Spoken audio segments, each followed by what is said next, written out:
one of the most unimaginably insulting rumours that, as far as about me, as far as I can see, was a national rumour that I had an affair with the infamous Charles Haughey.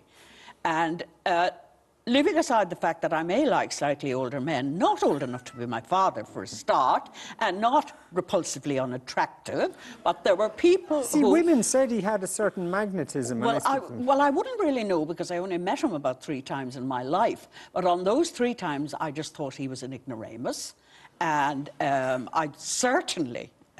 it was offensive, and quite frankly, it was very, very distressing. And I have to say, I remember it, and yes. I remember that it was a thing that people said, oh, you know, yeah. and, oh, you know, it was said as people fact saw around me the getting place. out of the helicopter, people saw this, that. There was one lovely one that, in fact, Michael Murphy, formerly of this town, told me an aunt of his, somewhere, I think in Darkest Clare, wrote to him and said that everybody down in Clare knew that not merely had I a child by Charlie Haughey, so did Deirdre Purcell have a child by Charlie Haughey, and the 2 children were being reared in the same foster home. I kid you not. And we should say that that is absolutely not true. Deirdre Purcell is not here to...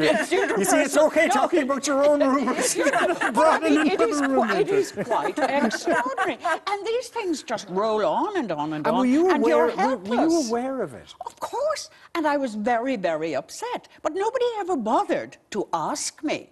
Because, of course, they didn't want to ask me in case I said, no, it's not true. It's more fun to blacken someone's name.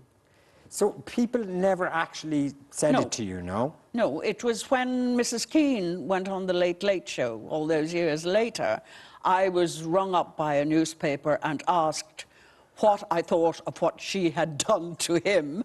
And I said, why are you asking me? And they said, because we're asking friends of his. I said, why are you asking me? And they said, well, aren't you a friend of his? And I said, no. And are you not a very good friend of his? No. You mean you didn't have an affair with him? I said, no, you know. I mean, but did it blight your life, do you feel, that this was going around? Well, damn near. I mean, it did upset me horribly, apart from anything else. You know, there is something called a moral code. The man was a married man, apart from anything else. Yeah. And as I say, you know, so I told my mother in about case she you. heard about it and got upset. And what she actually said to me, and she wasn't given to being very nice to me, she said, hi, dear God, would they not give you credit for some taste? So at least it led to that tender moment between you and your mother.